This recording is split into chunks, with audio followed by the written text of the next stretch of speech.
2 multiplied by 6 minus 10 squared divided by 8 plus 10 minus 3.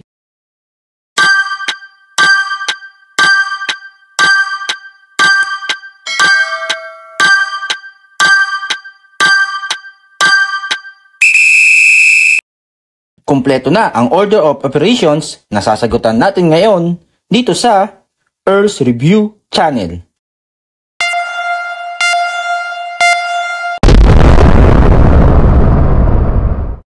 Tungkol sa order of operations na PEMDAS ang sasagutan natin.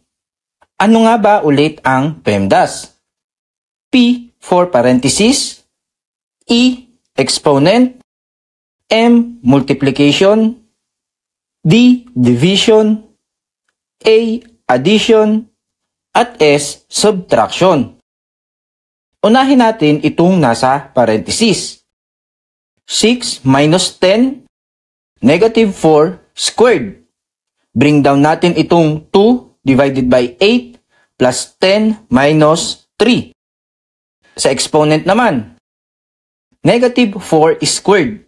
Ibig sabihin, multiplied by itself. Negative 4 multiplied by negative 4, positive 16. Bring down ulit ang 2 divided by 8 plus 10 minus 3. Next ay multiplication. 2 multiplied by 16, 32 divided by 8 plus 10 minus 3. Division naman.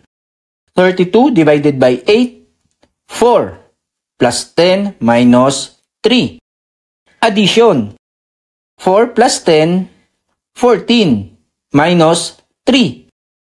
And last but not the least, subtraction.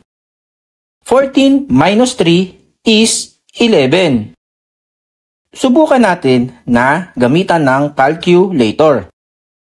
2 multiplied by 6 minus 10 squared divided by 8 plus 10 minus 3 equals 11. Kaya, ang sagot natin ay 11. Sana nakatulong ang solution ngayon ka-review. Correct me if I'm wrong. Subscribe for more.